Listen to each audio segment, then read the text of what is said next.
अस्सलामुअलैकुम व्यूवर्स, मैं हूं आपका होस्ट मज़हर खान। आप देख रहे हैं मेरा YouTube channel daily solar update and installation. उम्मीद करता हूं आप खैर वफियत से होंगे। आज की इस वीडियो में हम लॉन्जी MO6 और जिंको एन टाइप का कंपैरिजन करेंगे। जैसा कि आप वीडियो के शुरू में देख ही चुके होंगे, आप में से बहुत से लोग परेशान हैं कि हमें लॉन्जी MO6 की तरफ जाना चाहिए, यानी लॉन्जी MO6 के सोलर पैनल ख़रीदने चाहिए या फिर Jinko N type TOPCon technology की तरफ जाना चाहिए। लॉन्जी MO6 P टाइप यानी पार्क टेक्नोलॉजी में है और Jinko N type TOPCon technology में है। जिंको की N type technology PERC technology के बाद की जनरेशन है, जो कि एक नई टेक्नोलॉजी के साथ पाकिस्तान में आई है, जो कि P टाइप टेक्नोलॉजी से काफ़ी बेहतर है। आज हम इस वीडियो में लॉन्जी MO6 और Jinko N type solar panel का कंपैरिजन करेंगे या इन दोनों का मुवाज़ना करेंगे।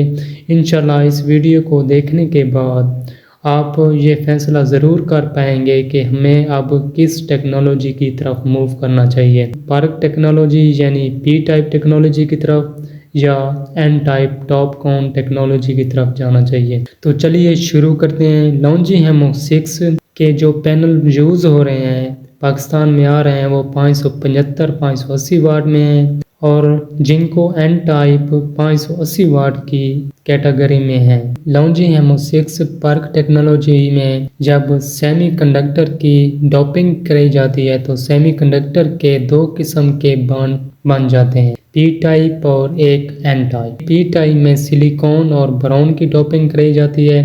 बोरॉन के आउटरमोस्ट शेल में यानी कि इसके बैरूनी शेल में 3 इलेक्ट्रॉन होते हैं, जबकि सिलिकॉन के आउटरमोस्ट शेल में 4 इलेक्ट्रॉन होते हैं। तो बोरॉन और सिलिकॉन शेयरिंग इलेक्ट्रॉन के ज़रिए बॉन्ड बना लेते हैं। इस तरह की इलेक्ट्रॉन शेयरिंग में बोरॉन अपने 3 बॉन्ड मुकम्मल कर लेता है, लेकिन इसमें 4th बॉन्ड नहीं बन पाता। अगर हम दूसरी तरफ देखते हैं तो एन टाइप टॉपकॉन टेक्नोलॉजी में सिलिकॉन और फास्फोरस की डोपिंग कराई जाती है। फास्फोरस के आउटरमोस्ट शेल यानी कि वैलेंस शेल में, इसके बैरूनी शेल में 5 इलेक्ट्रॉन होते हैं, जबकि हमने देखा कि बोरॉन के आउटरमोस्ट शेल यानी कि बैरूनी शेल में 3 इलेक्ट्रॉन होते हैं। तो फास्फोरस में बोरॉन की निस्बत 2 इलेक्ट्रॉन एक्स्ट्रा हैं। जब सिलिकॉन और फास्फोरस की डोपिंग करवाई जाती है तो फास्फोरस के 5 में से 4 इलेक्ट्रॉन सिलिकॉन के साथ बॉन्ड बना लेते हैं और इस तरह फास्फोरस के पास एक एक्स्ट्रा यानी कि इजाफी इलेक्ट्रॉन बच जाता है। जो एक्स्ट्रा इलेक्ट्रॉन होता है तो वो एन टाइप बन जाता है, यानी कि इसमें नंबर ऑफ इलेक्ट्रॉन ज़्यादा हो जाते हैं। मैं आप लोगों को एक सिंपल एग्जांपल यानी सादा मिसाल देकर समझाता हूँ। उम्मीद है कि आप लोगों को अच्छे तरीके से समझ आ जाएगी। एक 100 फीट का टावर है जो कि बिल्कुल सीधा 90 डिग्री पर है। तो हमने टावर को 90 डिग्री पर कायम रखने के लिए उसे चारों तरफ तारों के साथ सपोर्ट दी हुई है, ताकि मौसम के ख़राब या आंधियों की वजह से उसका बैलेंस प्रॉपर तरीके से कायम रहे। तो इस तरह इसकी मजबूती 100% रहेगी। इसमें अगर मौसम ख़राब भी हो जाता है या आंधियों की वजह से, उसे किसी किस्म का कोई नुकसान नहीं पहुंचेगा, क्योंकि हमने उसे चारों तरफ सपोर्ट दी हुई है। अगर हम टावर को 4 साइडों की बजाय 3 साइड से सपोर्ट दें तो क्या होगा, इसमें जब मौसम ख़राब होगा या आंधियों की वजह से जो पहले उसकी मजबूती 100% थी, तो अब 3 साइड की सपोर्ट की वजह से उसकी मजबूती 80% रह जाएगी। इसी तरह P टाइप टेक्नोलॉजी में जब सिलिकॉन और बोरॉन की डोपिंग कराई जाती है तो बोरॉन अपने सिर्फ 3 बॉन्ड बना पाता है, चौथा बॉन्ड नहीं बना पाता, क्योंकि उसके बैरूनी शेल में सिर्फ 3 इलेक्ट्रॉन थे। 3 बॉन्ड बनाने से क्या होगा, जो पैनल की बैक शीट होती है वो आहिस्ता आहिस्ता मौसम के साथ रिएक्ट करते करते ख़राब होना शुरू हो जाती है और उसकी लाइफ टाइम कम होना शुरू हो जाती है।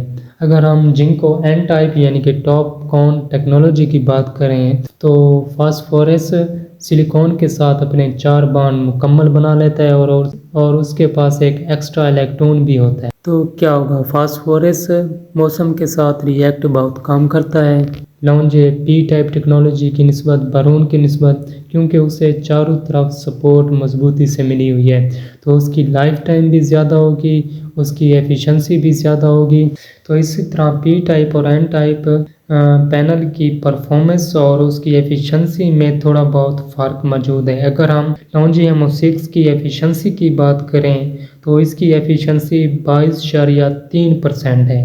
मिसाल के तौर पर जब एक पैनल पर सूरज की रोशनी पड़ती है तो पैनल सूरज की लाइट को सिर्फ 22.3% ही इलेक्ट्रिसिटी में कन्वर्ट करता है। अगर हम दूसरी तरफ जिंको एन टाइप की बात करें तो इसकी एफिशिएंसी 23.2% है, जो कि लॉन्जी हेमो-6 की निस्बत 1% ज़्यादा है। इस एफिशिएंसी की बेस पर चाइना में 200 मेगावाट का प्रोजेक्ट लगाया गया है, जिसमें 100 मेगावाट लॉन्जी हेमो-6 को लगाया गया है, 100 मेगावाट पर जिंको एन टाइप को लगाया गया है। जब उन्होंने इनकी एफिशिएंसी का मुआवजा किया है तो जिंको एन टाइप की एफिशिएंसी लॉन्जी हेमो-6 की निस्बत 4 से 5% एक्स्ट्रा थी।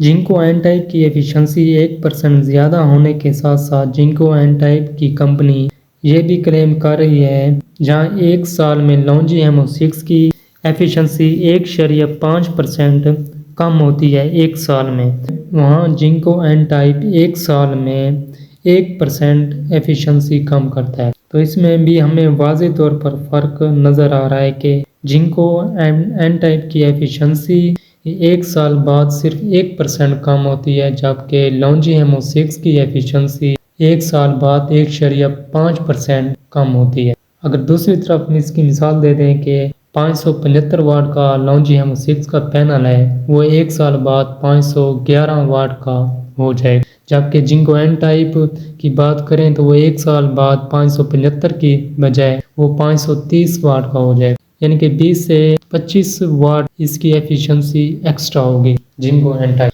और अगर हम लॉन्जी हेमो-6 और जिंको एन टाइप की वारंटी की बात करें तो लॉन्जी हेमो-6 अपने पैनल की 10 साल वारंटी देता है और लाइफ टाइम की वारंटी देता है 25, और दूसरी तरफ जिंको एन टाइप 12 साल की वारंटी देता है और 30 साल की लाइफ टाइम वारंटी देता है। लॉन्जी हेमो-6 और जिंको एन टाइप का कंपैरिजन या मुआवजा करने से आप लोगों को समझ आ गया होगा कि अब हमें किस पैनल की तरफ मूव करना चाहिए, लॉन्जी हेमो-6 की तरफ या फिर जिंको एन टाइप की तरफ। जिंको एन टाइप की बेस पर अब बहुत से पैनल भी आ चुके हैं, जैसा कि Canadian N type, JA N type और ट्रिना एन टाइप की कंपनियों ने पैनल मार्केट में भेज दिए और वो मार्केट में अवेलेबल भी हैं। तो आज की इंफॉर्मेटिव वीडियो यही थी। अगर आप ऐसे ही इंफॉर्मेटिव वीडियो जैसा कि डेली सोलर के रेट के हवाले से, मार्केट के हवाले से और ऐसी इंफॉर्मेटिव वीडियो के हवाले से बाखबर रहना चाहते हैं तो मेरे चैनल को सब्सक्राइब कर लें। उम्मीद करता हूँ आपको ये मेरी वीडियो बहुत अच्छी लगी होगी। मिलते हैं इंशाल्लाह अगली वीडियो में एक अच्छी खबर के साथ। तब तक के लिए अपना बहुत सारा ख्याल रखिएगा। खुदा हाफिज़।